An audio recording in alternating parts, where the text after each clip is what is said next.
first down run. That's what an offense calls staying on schedule. 3 to 4 yards on first down, you're set up very well for the rest of the drive. And it looks like this will likely be the last play before we hit the 2-minute warning. Let's see if they can sneak one more good play in before the 2-minute signal. 2 minutes remain here in the first half. We're back to Arlington right after this timeout. Second down to the offense in search of 6 yards.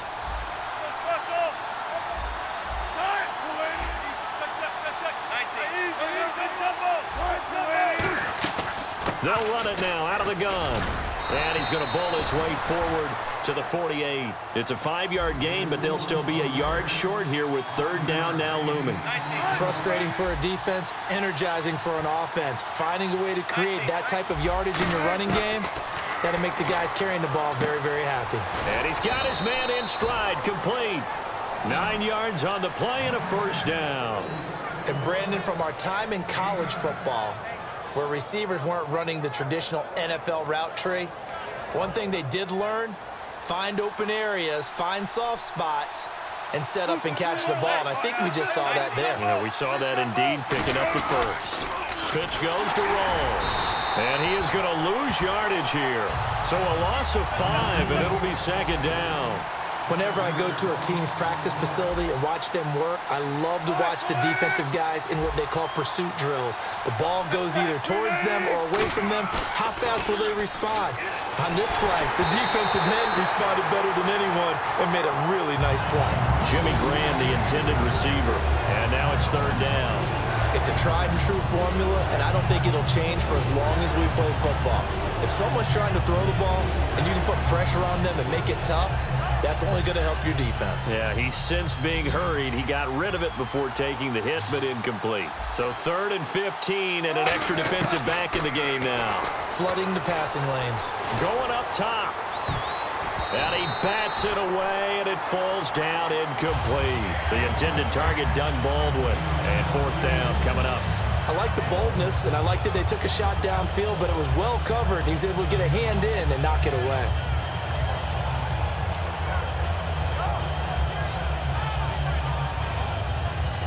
Wilson and the offense not coming off the field.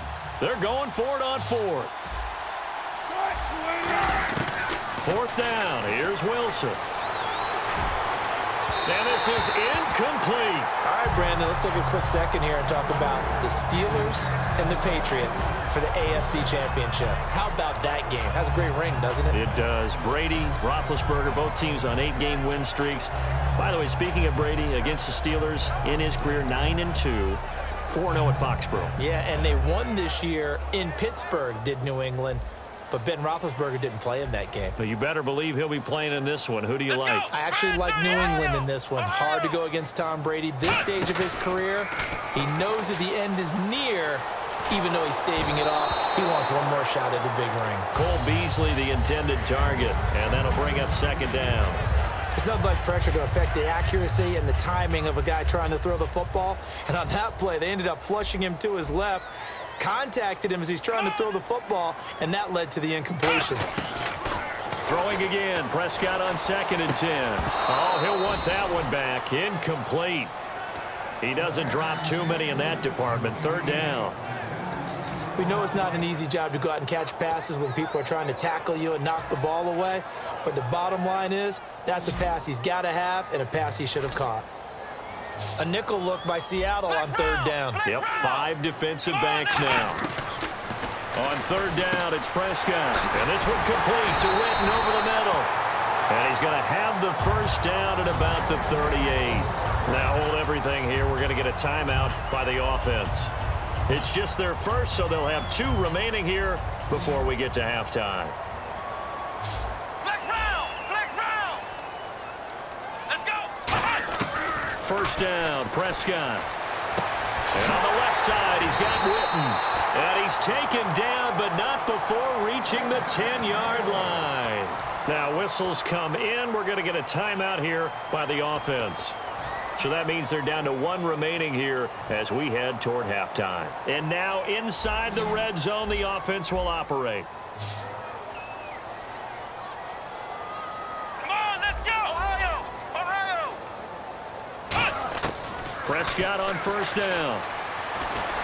Looking for his tight end, Witten, and it's intercepted. A great read, and it's picked off. And a big turnover there as his guys will get the football back. The Seattle now ready to march out of the field. And the ball backed way up, so thinking with this amount of time on the clock, probably just sit on it, and we'll see these two teams go to the lockers. Yeah, I don't think you want to overthink it in this situation. Either side of the ball. Just go ahead and finish up the half and get on out and talk about it.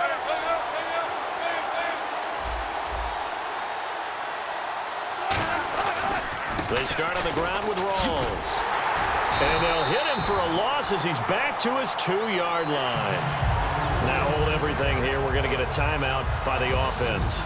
And with halftime on the horizon, they'll be out of timeouts from here forward.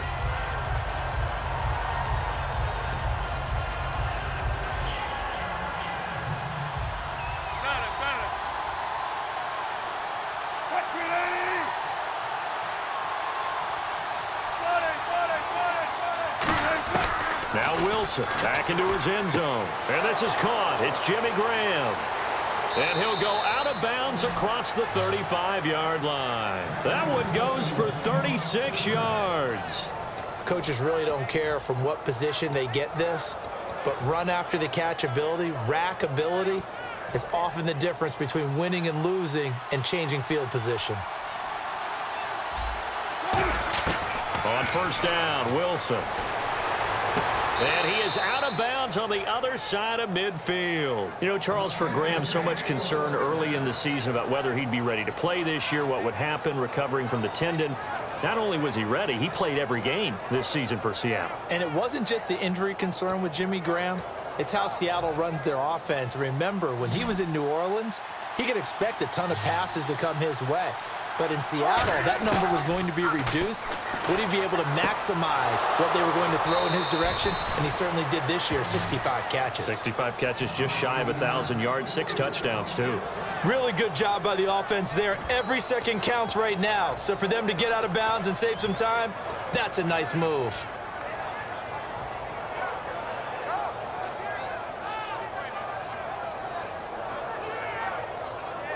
So even though it's first down, here's the field goal unit on now to try to get 3 before halftime. On the right hash, it's a 43-yard attempt. And Hauschka's kick is good.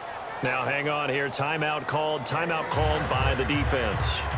And with halftime on the horizon, they'll be out of timeouts from here forward. So a field goal here, they're still down, but they put a dent into that lead before the break. And that's got to feel good because now they've seen that they can put some more points on the board, and that gives them a whole second half to get back to where they want to be, and that's in the lead. The Cowboys offense heading back out and ready to go again. And from this spot in the field with the clock where it's at, you think we're just going to see a knee and that's it? And I think in this situation, that's the proper play. But we do know there's some risk takers out there that may want to take one more shot before the clock runs out. And he knocks the ball away, and it falls incomplete. Time for a break. We've hit halftime. 2 quarters down, 2 still remain. We step aside. This is the NFL on EA Sports. Both teams appear ready for the fight ahead, and we resume action here in quarter number 3. This is taken about 7 yards deep. And the decision to bring it out is going to cost him about 7 yards all told as he's taken down back shy of the 20. The Seahawks offense now, they get set to go back to work. They're down here, but very much in this game. What's the tonality of a coach's talk when a game is within striking distance like this at intermission? Typically, what they're doing is emphasizing the things that went well in the first half and wanting more of that. Sure, you've got to go over some of the errors and clean up some things because there's a reason you're down. But overall, I think they want to stay positive, stay up with this team. We're just starting the second half, and we've got the football. Let's go ahead and punch it in, and then we'll take it from there. See how that recipe works. On 1st and 10, it's Wilson. It's caught outright by Graham. 18 yards on the pickup there. And the Seahawks are going to have a first down. Well, coaches always talk about finding balance on offense. I don't think you can get much more balance than this. Big-time run, big-time pass. A 1-2 combination. Look pretty good. How about that? Let's see if they can continue to take that kind of a punch, though. And very little running room there. He did get a couple up to the 49. Barry Church, the strong safety, the one to get him down. And after the play on the ground, that brings up second down here.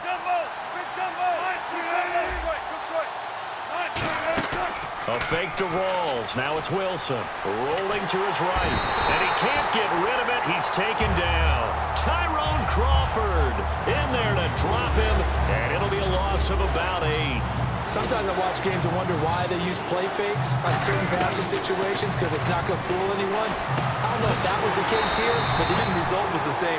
No one fooled. Quarterback was hit. NFL teams last year, a little under 50% on fourth down conversions. This is a bit tougher. 4th and 4. 4th down. Here's Wilson. He finds his man, Baldwin. They'll give him 8 on the play, and on 4th down, they're able to convert and move the sticks. We always hear about guys wanting to make plays that quiet a crowd. Yeah, after that one. Here in the 3rd quarter, they were hoping to get the stop, get the football back. Not the case. What a completion on a 4th down play. The busy afternoon continues for Rawls. And he is met at the line of scrimmage, and he goes down right there. It's a loss of a yard there, and now 2nd down. And yet again, this run game just continues to be completely shut off.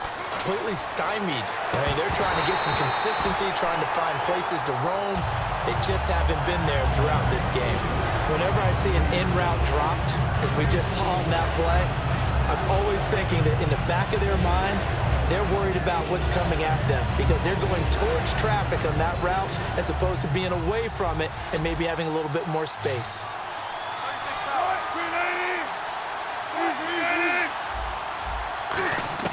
On 3rd down, Wilson buying time to his left. Into double coverage, and it's intercepted. Picked off by the linebacker, Sean Lee. And they have the football and will set up shop at the 33-yard line. The Cowboys offense now, they head out for their first possession of the 2nd half. Following the interception, here's Prescott. And it pops free. The collision there jarred the ball loose and brings up 2nd down. Well, Charles, divisional round of the playoffs didn't disappoint. In particular, the ending of that Packers game and Cowboys, that was spectacular, was it not? It was. It was like two heavyweights trading blows down the stretch, and neither one of them giving any type of an inch.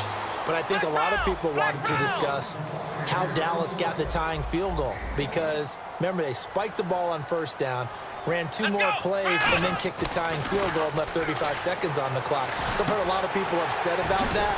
Here's where I stand very quickly. 35 seconds is not a lot of time. Kick the tying field goal, take the points, and hope that your defense can hold up. Aaron Rodgers just made some great plays. But he made the play. What a job to extend that, throw it to Cook, and what a catch by Cook. Incredible catch, stayed in bounds, and how about the call by the official, Rob Vernacci, on the scene, right on the spot, and made a decisive call that was correct. Absolutely love the run right there. This guy's known for his quickness, but also for his speed, and he's able to get to the 2nd level almost before you blink if you give him any type of blocking. Always talk about slot receivers, and they're usually known as quicker than fast. In this case, we've got a guy who's quick and fast, and he used it to great advantage. Looking to speed things up here, going with some tempo.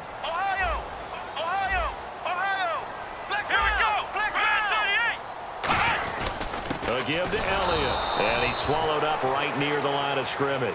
And they'll lose a yard that time, and that's going to lead to a 3rd down. Back-to-back runs that were stacked up. Offensively, now you've got to think to yourself, do we change blocking assignments? Do we change formations? Do we change looks in order to try and get the running game going? Let's go. What? 90. What? Flex round. Flex round. On 3rd down, it's Prescott. He's able to outmuscle him here as he pulls it in. They convert on 3rd with a gain of 22.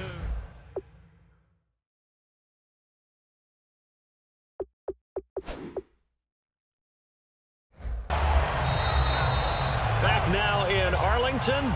It's been a very hotly contested game to this point, just a field goal.